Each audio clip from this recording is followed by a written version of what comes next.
Bueno, como no me contesta nadie, sigo nomás, porque no... Sí, profe. ¿Sí? Bueno, dijimos entonces, tengan en cuenta que son tema, problema, objeto, fuente, antecedentes, conceptos, objetivos, anticipación de sentido o hipótesis, ¿no?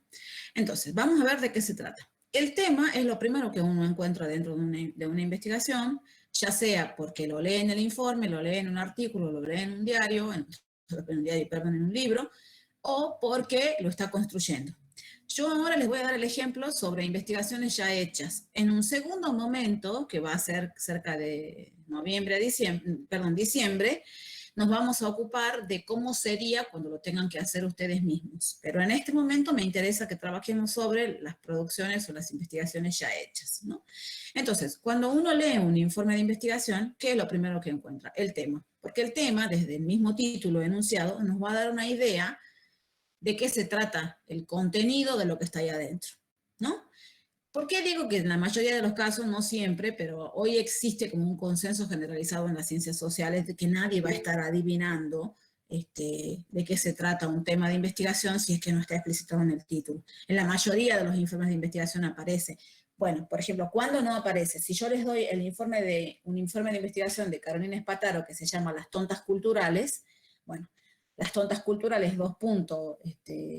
Carolina Espataro Uva, nadie va a entender de qué se trata, porque ahí el tema de la investigación no está siendo explicitado. Ahí hay un título del informe que resulta atractivo a los ojos, a la lectura, pero no me dice nada de qué se trata. Ahora, si yo dijera las tontas culturales, significados y apropiaciones de la música en fans de Ricardo Arjona en la ciudad de Buenos Aires del 2009 al 2014, bueno, ahí yo ya tengo una noción de qué se trata lo que se está por investigar a partir del título del informe, a partir del título del proyecto, a partir del título de ese capítulo, ¿sí? El tema siempre va a aparecer explícito como una introducción, como una invitación que nos aventura y nos adelanta de qué se trata lo que viene ahí adentro, ¿no?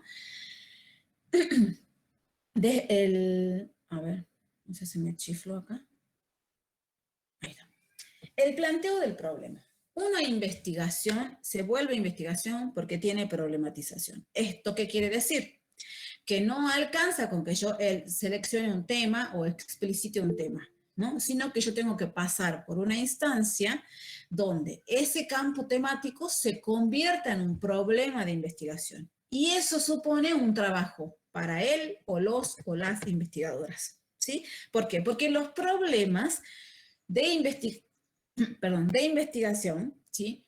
No existen en la realidad como tal. Nosotros tenemos un producto, el problema de investigación es un producto del trabajo de los investigadores, es un producto del trabajo de elucidación epistemológica, es un construido de la reflexión de él, la o los investigadores, ¿no? ¿Por qué digo esto? Porque hay una tendencia a pensar que tenemos que buscar un problema y bueno, voy, leo un poco de diarios, me informo, voy a mirar qué onda, qué pasa con afuera de mi realidad y a partir de ahí encuentro un problema. No. Los problemas de investigación son producidos por quienes investigamos, ¿sí? Pasan por una instancia mediante la cual ese tema, ese campo temático que nos interesa investigar, deviene en un problema de investigación, ¿no? Por eso Virgilio dice, cuando nosotros tenemos conciencia de que algo ahí afuera de la realidad convoca nuestro interés, ¿sí? Estamos empezando a construir un problema de investigación, ¿no? ¿Por qué? Porque cuando nos interesa algo de allá de afuera, aunque sea de una manera muy provisoria, nosotros empezamos a elaborar interrogantes acerca de ese fenómeno, ¿no? Y entonces nos empezamos a preguntar, bueno, ¿por qué ese fenómeno social sucede como sucede? ¿Qué se ha dicho de ese fenómeno social hasta ahora, ¿no? Ese primer momento de preguntas supone una transformación.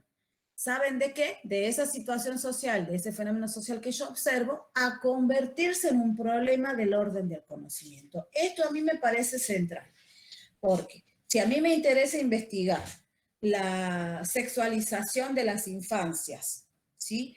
Y a partir de ese problema real que yo veo, que es que, por ejemplo, en los cumpleaños infantiles las niñas y los niños perrean, ¿no? Que las niñas y los niños la vestimenta de las niñas y los niños no tiene ninguna forma de diferencia respecto de la moda o la ropa o la vestimenta de los adultos, ¿no? Hay prácticamente un isomorfismo que solo cambia de tamaño entre la ropa de mujeres adultas y la ropa de las mujeres jóvenes adultas y la ropa de las niñas. Bueno, si ese, Pro- perdón, Profe, ¿me escucha? sí, No, eso dio uno de los trabajos, también me llamó la atención que se pregunten sobre la ropa de las chicas, ¿no? De las nenas en ese conocimiento de la sexualización y el venta de la ropa para niñas, digamos, en ese caso, y cómo lo fue construyendo, digamos, al informe. Digamos, por ejemplo, es interesante cómo ya usted dio un ejemplo de algo tan fuerte como es eso, me pareció fuerte a mí, ¿no? En el sentido de cómo se va construyendo, ¿no? El problema. toda instancia de lo real que convoca nuestro interés es eso, un problema del orden de lo real, ¿no? Es un fenómeno social que se manifiesta como aparente ante nuestros ojos. Entonces, ¿qué es lo que los investigadores hacen para que ese proceso o ese fenómeno que uno observa, mediante cierto procedimiento, se termine convirtiendo en un problema del orden del conocimiento? Justamente lo que se empiezan a construir en torno de ese proceso social o de ese fenómeno social que uno observa son una multiplicidad de interrogantes, ¿no? Es la pregunta, las preguntas de investigación, las preguntas pertinentes de investigación, lo que convierte un fenómeno real en un problema del orden del conocimiento. ¿Sí? Yo puedo tener problemas de orden práctico, esto que yo les digo, la hipersexualización de las infancias. ¿Sí? Y ahora, ¿cómo convierto ese problema, ese fenómeno práctico, de orden práctico, en un problema de investigación? Mediante un conjunto de preguntas dotadas del conocimiento de la realidad, dotadas de teorías, dotadas de otras investigaciones sobre el tema, a través de esas preguntas voy a ir problematizando de qué está hecho este fenómeno que se observa en la realidad. Por eso, Adriana Zaffaroni siempre decía, un buen investigador es un buen interrogador. El, la investigación requiere un grado de sensibilidad social para preguntar que no la tienen todos. Yo por ahí entiendo que hay mucha gente que me manda mail y se queja que esta materia es sumado a que hay todo un imaginario ficticio respecto de seminario y demás, que bueno, que es una materia puesta para impedirles que se gradúen, etcétera, un montón de cuestiones que ya nos ocuparemos en su momento, pero entiendo por ahí el malestar de alguna gente que entró a estudiar comunicación y que jamás pensó que iba a tener que pasar por una instancia de formación en investigación para producir un producto de investigación. Hay gente que tiene dotes artísticas, que le cuesta un montón. Bueno, lo siento, esta no es una carrera de arte, esta es una carrera de ciencias sociales.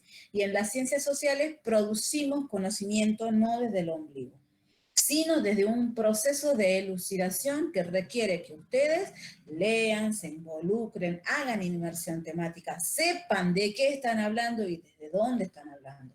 Y ese proceso de saber enunciar es producto de un proceso de problematización previa.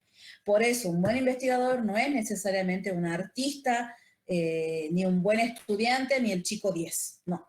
El investigador es alguien que puede preguntar y al mismo tiempo preguntarse por el propio lugar desde donde mira eso real que quiere conocer, ¿no? Entonces, al principio y al final de todo, la pregunta de investigación, ¿no?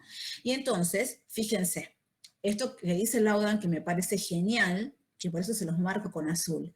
Esto que les digo, uno problematiza, pregunta, ¿no? Interpela, pero ¿de qué están hechas esas preguntas de la investigación? Yo no puedo preguntar, por ejemplo, como preguntaba años anteriores una estudiante del seminario, profesora, ¿por qué los chicos que integran las comparsas del carnaval son todos negros e indios?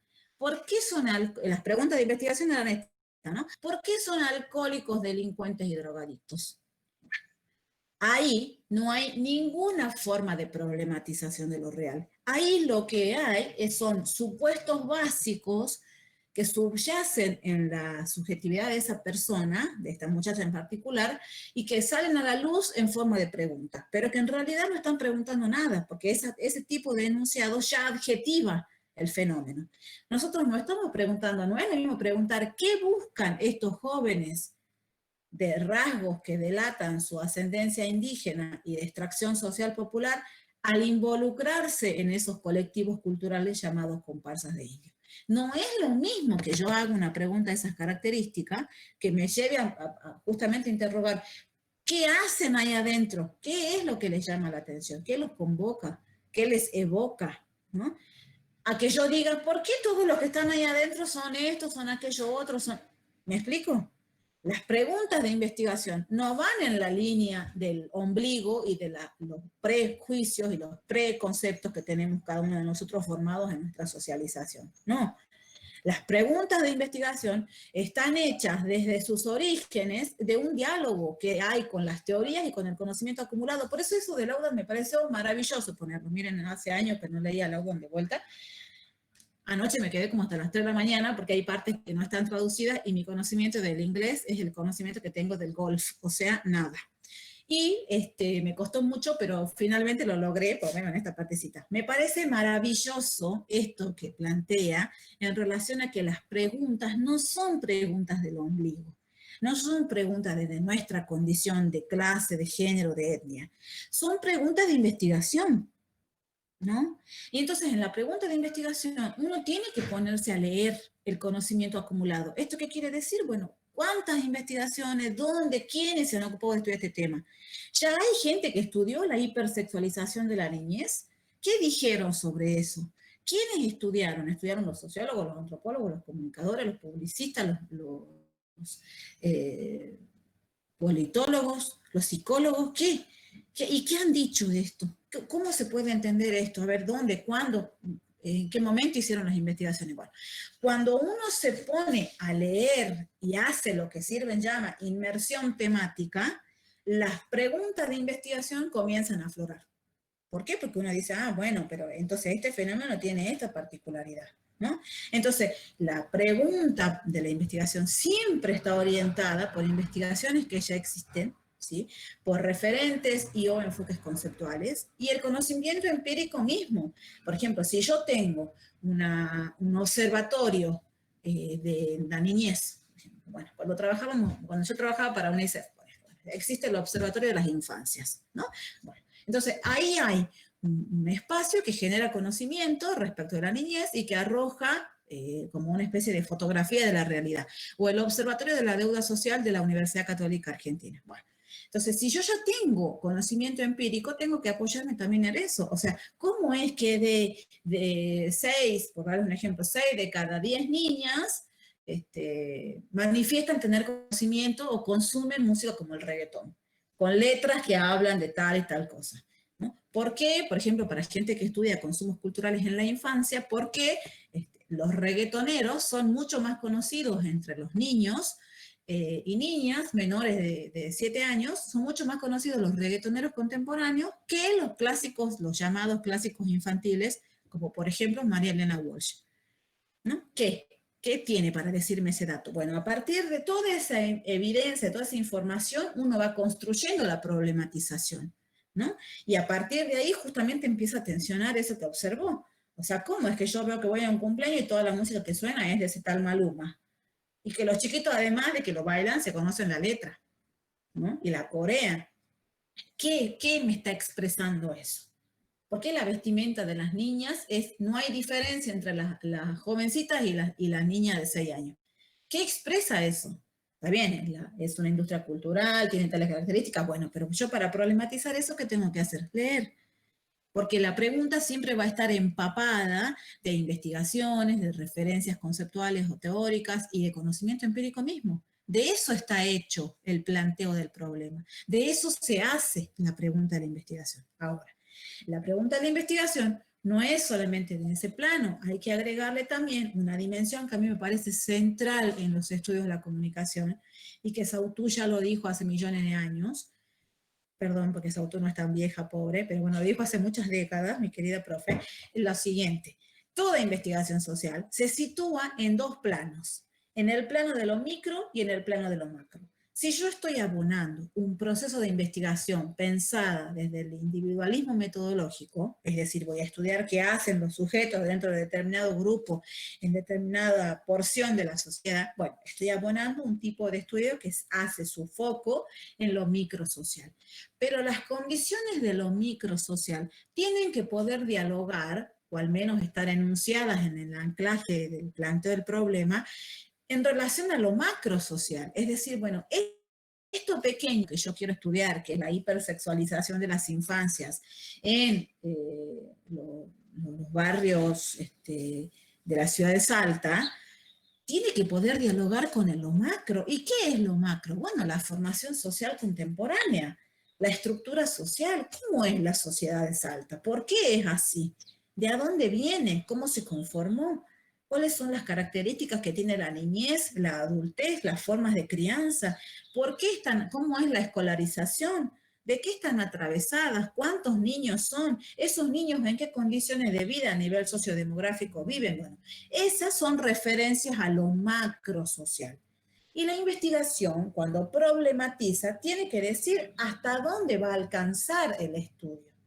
Va a ser micro, sí, pero va a dialogar con tales y tales aspectos de lo macrosocial. Porque los problemas de investigación en lo micro no son amebas, no son átomos, no, tienen una estrecha relación con su entorno y con sus condiciones estructurales amplias, ¿no? Y entonces, en ese proceso de problematización de lo micro y lo macro, Semmelman, acuérdense que decía, las preguntas de investigación son siempre preguntas que están situadas en un tiempo y situadas en un espacio, ¿no? Es decir, tienen un ancla histórica. Por eso, nosotros como equipo, con Adriana siempre hace muchos años que escribíamos esos artículos, decíamos, es necesario considerar en el proceso de la problematización lo que nosotros llamamos anclaje de la investigación, que es justamente señalar cuál es la situacionalidad de este problema, situarlo en las coordenadas epocales y territoriales, para que de esa manera el proceso de elucidación, ¿sí?, tenga un suelo donde gravitar, es decir, tenga un suelo donde pisar. Kusch dice, ¿sí?, que los conocimientos gravitan sobre cierto territorio, ¿sí?, es decir, tienen un suelo. Bueno, ese suelo tiene que estar descrito y problematizado en el anclaje del problema de la investigación, porque los problemas reales se convierten en problemas de investigación cuando uno los tensiona, ¿cierto? Cuando uno los convierte en un problema del orden del conocimiento. Bueno, entonces en esa construcción que es micro y es macro, hay que dar cuenta de los parámetros epocales. No es lo mismo analizar la construcción de las infancias en la Salta de 1960, sí, lo digo por haber dirigido un proyecto que se ocupaba de ver eso justamente en Villa Cristina, en 1960, en la vanguardia literaria y artística de los 60 en Salta. No es lo mismo analizar las infancias en aquel periodo que analizarlas en este momento, ¿no? Y entonces, ¿yo qué tengo que hacer? Situar la investigación. ¿Qué pasó qué transformaciones contemporáneas hubo en tan corto periodo de tiempo para que la situación de las infancias se modifique tanto en el presente? Y entonces le tengo que dar un suelo, un anclaje y decir, bueno, si voy a estudiar las maternidades, lo mismo, si voy a estudiar los consumos culturales, lo mismo. ¿Qué cambia? ¿Qué hay? ¿De qué está hecho este momento histórico donde se está haciendo esta investigación? ¿No? Eso es un componente central dentro de la problematización, porque sin anclaje no hay suelo. Entonces la investigación que se hace no es situada. ¿Con esto qué digo? Yo he leído investigaciones de ciencia de la comunicación donde la referencia para ciertos problemas de investigación era la India. Y uno se pregunta, caray, qué interesante este planteo. ¿Dónde está, en el momento de la problematización en la tesis, dónde está la instancia donde se dialogue con los aspectos macrosociales de este lugar que es Salta y de aquel lugar que es la India? Porque si no, no hay situacionalidad, no hay pertinencia epistemológica, no hay anclaje histórico si yo hago de cuenta que ni siquiera explicito en qué momento de la vida se hace esto. Canclini tiene un libro espectacular que lo voy a dar en seminario, que se llama El mundo como un lugar extraño. Y él dice, han cambiado tanto las coordenadas epocales, ¿no? que lo que nosotros sabemos para interpretar el mundo es tan limitado y en un periodo tan corto de tiempo como pueden ser 5 años, la celeridad de los procesos sociales hace que se haga que cale muy hondo una profunda transformación de algunas prácticas, sobre todo aquellas vinculadas al consumo, que es de lo que él se ocupa de estudiar, ¿no? Entonces, fíjense eso, si todo el mundo nos resulta como un lugar extraño, ¿cómo a nivel epistemológico nosotros vamos a descuidar la consideración del anclaje del problema? ¿No? Las preguntas se hacen situadas en un orden. También quien investiga está atravesado por ese anclaje, ¿no? Y eso es importante de considerarlo cuando uno está problematizando, porque si no, no hay parámetro de investigación posible, ¿sí? Si uno no dice dónde lo está haciendo y caracteriza ese dónde en tiempo y espacio donde esa investigación se hace, ¿no? Es difícil de encontrar en la mayoría de las investigaciones, pero las hay y muy buenos informes de investigación, cuando eso está explicitado, cuando dicen, bueno, esta investigación se hizo aquí, este lugar tiene estas características, y nos empezamos a preguntar por esto, por aquello, pues como fulano ya dijo, también por aquello otro. Bueno, ese es el proceso, ese es el problema de la investigación situado, de manera situada, ¿no? Entonces, cuando uno problematizó, hacia el final de esa problematización construye lo que se llaman preguntas problema de la investigación. Las preguntas problema nunca pueden ser más de 2, chicos, seamos honestos, o sea, sobre todo pensando en una tesis de grado, por ahí en una tesis de otras características, de posgrado, o incluso en instancias de proyectos de investigación, bueno, sí, uno puede abonar un conjunto más amplio de preguntas problema. Pero en el caso de las investigaciones de grado, no. O sea, con 1 o 2 preguntas problema se resuelve el interrogante de la investigación. Una vez que uno ha construido esas preguntas problema, ¿a qué llega? A tener que recortar eso que problematizo, porque si yo estoy problematizando la hipersexualización de las infancias, seguramente que tendré que poner en diálogo los consumos, las características de las sociedades contemporáneas, los flujos tecnológicos y mediáticos, las lógicas de apropiación, la formación patronal, las prácticas patriarcales que subsisten en lugares como Salta, bueno, una serie de elementos que ponen en relación muchos factores, empíricos, antecedentes, investigaciones, referencias conceptuales. De todo eso que se problematizó, yo tengo que construir un qué, que es nada más y nada menos que el objeto de estudio de la investigación. ¿Qué voy a estudiar? Y ese qué es básicamente el hecho social, ¿sí? Que he problematizado. Bueno, ¿qué voy a estudiar? ¿No? Y por eso dice ahí el recorte del objeto de estudio, porque el objeto se recorta de la problematización. ¿Yo qué voy a estudiar de esa hipersexualización de la niñez que les daba como ejemplo? ¿Qué? Tengo que poder discriminar qué aspectos, qué dimensión, y ese va a ser el corazón central de la investigación. ¿Qué voy a estudiar? ¿No? Bueno, también tendré que decir dónde lo voy a hacer, cuándo lo voy a investigar y demás, pero el recorte de la investigación es siempre qué. Es el hecho social que voy a investigar, ¿no? Ese es el objeto de estudio. Y una vez que uno construye el objeto de estudio, que también es parte de una construcción, ya les digo, todos estos aspectos no andan flotando en el aire como los virus, ¿no? No, sufren un proceso mediante el cual son producidos como entes, ¿no? Y en ese proceso uno también tiene que decir cuál es la fuente. En Sirven, chicos, en Sirven como en Sautou, como en Weinerman, la fuente no es la fuente historiográfica o la fuente periodística. Ustedes vienen de 3 años de preparación donde están asociando siempre la fuente al origen al informante, digamos, básicamente al informante, porque tienen muy emparentada la lógica de la investigación periodística, en algunos casos. La fuente de la investigación es otra cosa. Básicamente la fuente es el origen del estudio, ¿no? Y eso uno lo tiene que explicitar en el trabajo, se lo explicita en una investigación. Se dice de a dónde nace el interés por esta investigación. Nace porque nos interesa a nosotros, nace porque nos contrataron para hacer esta investigación, nace a partir de dudas bibliográficas, veníamos trabajando un tema y a partir de ese tema hay algunas cuestiones que no se han resuelto y que nos quedaron como inquietudes. Bueno, entonces a partir de esa inquietud bibliográfica es que nos dedicamos a encarar esto, viene de la observación de la práctica cotidiana, viene de un interés personal. Hay gente que, por ejemplo, ha hecho investigaciones sobre comunicación en contextos de comunidades indígenas, porque es indígena, bueno, ahí hay una cuestión personal que se reivindica y se asume como identidad dentro de la investigación, y eso hay que decirlo, ¿no? Esto también es un parteaguas respecto de la investigación positivista, porque bueno, en el positivismo todo este proceso de elucidación no existe, está borrado, bueno, no, hay una tendencia en las ciencias sociales, demasiado exagerada para mi gusto personal, pero es una tendencia en sí, que tiende a remarcar justamente la explicitación del origen del estudio, ¿no? Sobre todo si se trata de investigaciones que han nacido por un interés personal de la o los investigadores, ¿no?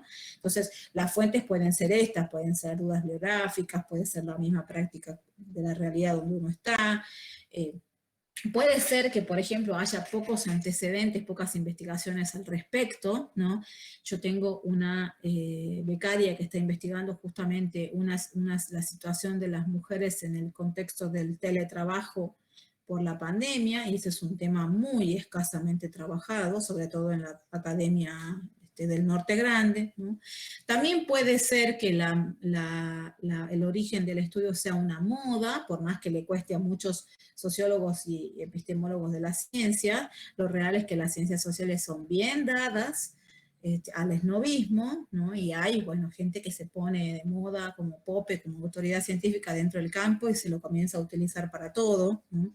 Y entonces, como está de moda estudiar al fulanito de tal, bueno, estudiemos al fulanito de tal, porque total vamos a conseguir financiamiento, nuestra investigación va a ser reconocida, porque circula como una referencia obligada dentro de determinado campo científico. Eso también existe y también puede convertirse en el origen. A uno le parece raro y hasta insólito empezar una investigación que no porque te guste, sino porque está de moda en cierto campo académico. Bueno, pero es una realidad, pasa muy a menudo.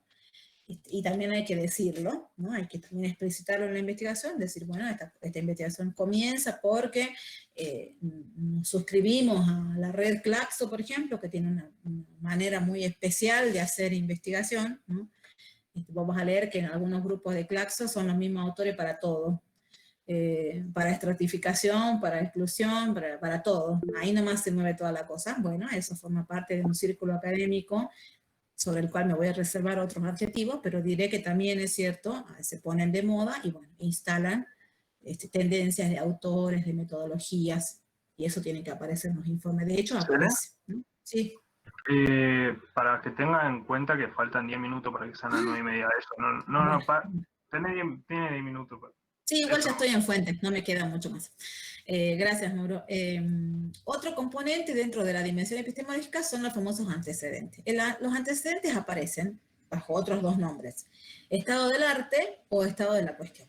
Básicamente remiten a toda la multiplicidad de investigaciones que se relacionan, ya realizadas, ¿sí?, con anterioridad a este estudio, y que básicamente guardan una relación directa o indirecta con el tema que nos interesa investigar, con nuestros problemas de investigación, ¿no?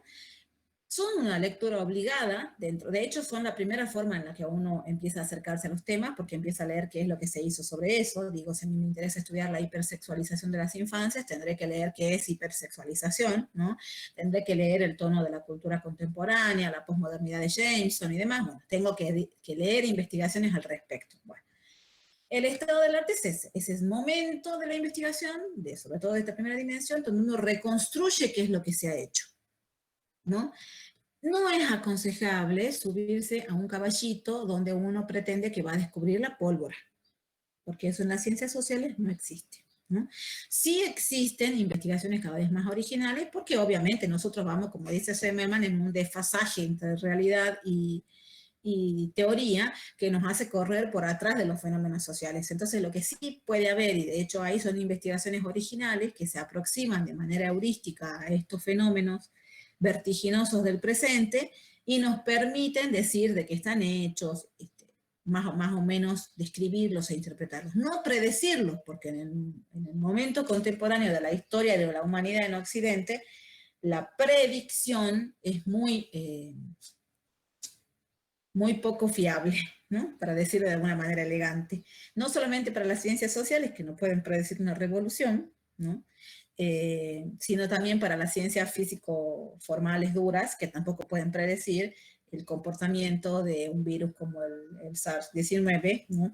Que tampoco pueden predecir en qué momento efectivamente vamos a tener una vacuna que nos permita inmunizarnos y volver a una forma de vivencialidad que esté atravesada por el lazo social corporal cercano, ¿no? Bueno, entonces, no es posible predecir, pero sí hay investigaciones muy originales que permiten decir, bueno, miren, esto en este momento es así, tiene estas características, está hecho de esto. Bueno, esas aproximaciones básicamente pilotean sobre instancias de reconstrucción de las investigaciones anteriores y se permiten a sí mismas volverse novedosas y originales a través de esto, de haber repasado qué es lo que ya está hecho sobre este tema, ¿no? Es muy poco probable que no haya investigaciones sobre algunos temas. Hay investigaciones que guardan relación directa porque es el mismo tema de investigación investigado en otros lados, ¿no? O los que son de relación indirecta, que por lo general abordan una u otro componente de lo que nos interesa a nosotros estudiar, abordan uno u otro componente del objeto de estudio, pero se vinculan. O sea, si yo quiero estudiar, por ejemplo, la hipersexualización de las infancias en la ciudad de Salta durante el año 2019, yo no puedo desconocer los estudios sobre la niñez que se han hecho en Salta, por más que los haya hecho UNICEF, ¿no? que es un organismo que no está vinculado a las universidades, pero no puedo descuidar esos estudios, ¿no? Entonces, ¿por qué? Porque me permiten a mí tener datos sociodemográficos de esa situación, darle ancla, problematizarlo, pero los tengo que considerar. Entonces, en la reconstrucción del estado de la cuestión, tengo que poner los directos y los indirectos, ¿no? Hoy, a diferencia de las épocas en las que, por ejemplo, mis maestros hacían investigación, ni hablar de cuando Semmelman hacía investigación en Chile en 1960, la única forma que tenían de llegar a la investigación de otro colega era a través del el correo postal, ¿no? Bueno, hoy nos pasa todo lo contrario, o sea, la política de promoción científica obliga a los investigadores a publicar en una máquina compulsiva artículos y papers, no necesariamente demasiado novedosos todos ellos, porque como decía Huergo, uno hace un refrito de 2 artículos y los publica durante todo el año porque CONICET te obliga a eso, Agencia de Promoción Científica también te obliga a eso. Bueno, uno que encuentra una proliferación de artículos, papers y demás circulando en la internet que a 2 clics nos permite bajar, descargar y leer ese archivo. ¿Qué es lo que pasa? Lo contrario de lo que pasaba en las épocas donde Adriana, por ejemplo, o Sautú o Semmelman hacían investigación, que es que hay una sobrepoblación, lo que algunos autores de la alfabetización académica llaman infoxicación, que es estar contaminados de información acerca de las investigaciones sobre el tema. Por eso el trabajo intelectual se hace cada vez más engorroso. ¿Por qué? Porque, bueno, partimos de la premisa de que nuestros ojos no pueden leer todo lo que hay investigado sobre ese tema, porque presumimos también que todo lo investigado sobre ese tema está en la internet, y no necesariamente es así, ¿no? Pero bueno, la multiplicidad de productos que circulan en cuanto a antecedentes de investigación en la internet hace que el trabajo de llegada hasta ellos sea sencillo. Ahora, el trabajo de decodificación y de sistematización de toda la cuestión es una tarea importante que merece un buen acompañamiento desde la tutela de la investigación, porque hay mucho investigado directo que directa o indirectamente se vinculan con el tema de estudio, ¿no? Pero los antecedentes son eso, respondiendo un poco a la pregunta de Noemí, son las investigaciones, solamente investigaciones, no son ensayos teóricos, no son reflexiones conceptuales, son investigaciones, es decir, que han tenido momentos de diálogo entre teoría y empiria, ¿sí? Esos son los famosos antecedentes. ¿Alguna investigación puede prescindir de ellos? No. ¿Alguna investigación, por más original que sea su lenguaje, su formato de presentación de la comunicación, puede prescindir de ellos? No. No, bajo ningún punto de vista, porque si no, hay un componente de la investigación a nivel epistemológico que no ha sido considerado, que es nada más y nada menos que es lo que ya se ha hecho dentro del campo comunicacional acerca de ese tema, ¿no? Y uno de los grandes elementos centrales del proceso de la investigación, de todo proceso de investigación, son los conceptos teóricos, ¿sí? Que nos van a permitir interpretar o entender o aproximarnos a nuestro objeto de estudio, ¿no? A mí me gusta mucho la metáfora de Adriana, que también la usa Adriana Escribano, son lentes con los cuales uno mira la realidad, ¿no? Y la teoría, como todo lente, te permitirá ver más de cerca, más de lejos, con un rango de amplitud a los costados o con un rango reducido. La teoría es eso. La teoría sirve para poder explicar, y esa explicación, esa comprensión de lo real, ilumina esa parte de la realidad. Bueno, ¿yo qué tengo que hacer? Conocer qué es lo que circula a nivel dentro de determinado campo científico, lo que circula teóricamente acerca de ese objeto, discriminar los autores, hacer lo que Semmelman llama la historia social de los conceptos, es decir, de a dónde vienen, de qué línea teórica, quiénes son cercanos con quién y contra cuáles otras corrientes se diferencian, ¿no? El concepto teórico tiene una función de ser ordenador de la lectura, no predictivo, no es el orden regulado, normativo de la epistemología positivista. No. Esto en Semmelman él no le llama encuadre conceptual, le llama conceptos ordenadores. Entonces él dice, el concepto ordenador, ¿sí?, es una categoría que nos permite a nosotros reconstruir lo real, ¿sí? ¿Por qué? Porque nosotros tenemos teorías que tienen un conjunto de conceptos que se relacionan entre sí, cada uno de ellos con distinto alcance, ¿no? ¿Qué es lo que hay que hacer? Desarmar esas teorías. Desarmarlas y reconstruir su lógica, es decir, la manera en cómo, por ejemplo, la categoría de mediación se relaciona con la de medio en Barbero. Bueno, ¿qué es lo que está mediando ahí? ¿Son categorías distintas? Sí. ¿Se diferencian entre sí? Sí. ¿Tienen relación parcial? ¿De qué está hecha esa relación? De 3 aspectos centrales. Bueno, ese proceso de desarticulación de la realidad me va a dar a mí, ¿sí?, como resultado, un conjunto de conceptos ordenadores que me van a permitir leer la realidad. Bueno, esos conceptos ordenadores cumplen la función no de verificar la realidad, de decir, bueno, acá ocurre lo que ya había dicho Barbero hace 40 años atrás. No. El concepto tiene la posibilidad, el concepto ordenador en Semmelman tiene la idea de que la teoría en la investigación a nosotros nos permite hacer como una especie de relación posible, como un trazado teórico que permita decir, bueno, posiblemente este fenómeno se relaciona con aquel otra de estas características, con estas categorías.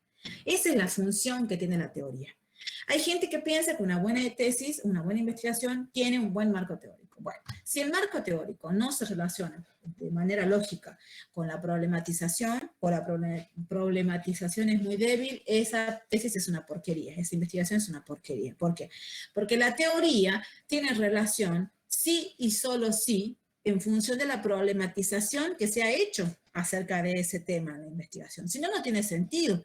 Yo no me puedo poner a desarrollar toda la teoría de fulanito de tal, con 400 páginas en una investigación, si esa cosa no tiene, primero no tiene trabajo argumental. Por eso uno les insiste a ustedes, por más que les parezcamos canzones, como dicen los colombianos, no seamos canzones, bueno, seremos canzones y canzonas en este sentido.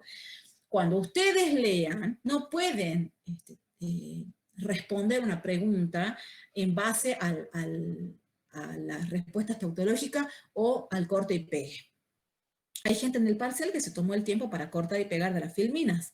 ¿Dónde está la argumentación? Chicos, el trabajo de la elucidación teórica es un trabajo puramente del investigador, de los investigadores. Tiene que ver con la construcción de un argumento conceptual en base a las teorías y a los autores que han leído.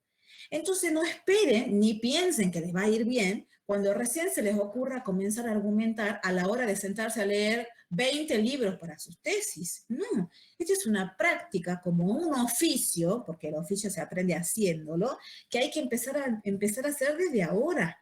Ya empezaron muchos de sus compañeros, enhorabuena, ¿no? Porque ese proceso de argumentación es la manera como hay que operar a nivel lógico cuando uno lee, porque la teoría tiene que pasar por ese proceso de análisis lógico a partir del cual ustedes la construyen y la reconstruyen como conceptos ordenadores dentro de sus tesis, ¿no? Entonces, ¿puede haber una investigación sin teoría? No.